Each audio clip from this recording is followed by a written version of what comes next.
বিয়েতে 51টা শাড়ি পেয়েছিল মেয়েটা। অষ্টমঙ্গলায় ফিরে এসে আরও 6টা।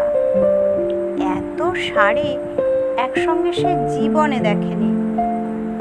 আলমারির প্রথম থাকে সে রাখলো সব নীল শাড়িদের। হালকা নীল একটাকে জড়িয়ে ধরে বলল, তুই আমার আকাশ। দ্বিতীয় থাকে রাখলো সব গোলাপিদের। একটা গোলাপিকে জড়িয়ে সে বলল, তোর নাম অভিমান। তৃতীয় থাকে 3টি ময়ূর, যেন 3 দিক থেকে ছুটে আসা সুখ। তেজপাতা রং যে শাড়িটার, তার নাম দিল বিষাদ। সারা বছর সে শুধু শাড়ি উপহার পেল। এত শাড়ি সে কি করে এক জীবনে পরবে?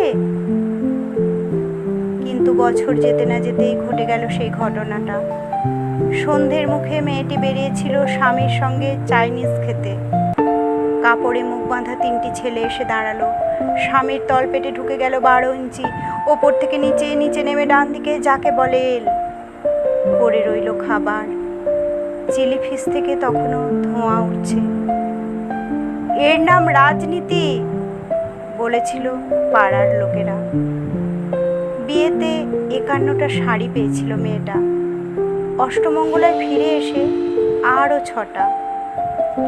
একদিন দুপুরে শাশুড়ি ঘুমিয়ে সমস্ত শাড়ি বের করে 6তলার বারান্দা থেকে উড়িয়ে দিল নিচের পৃথিবীতে।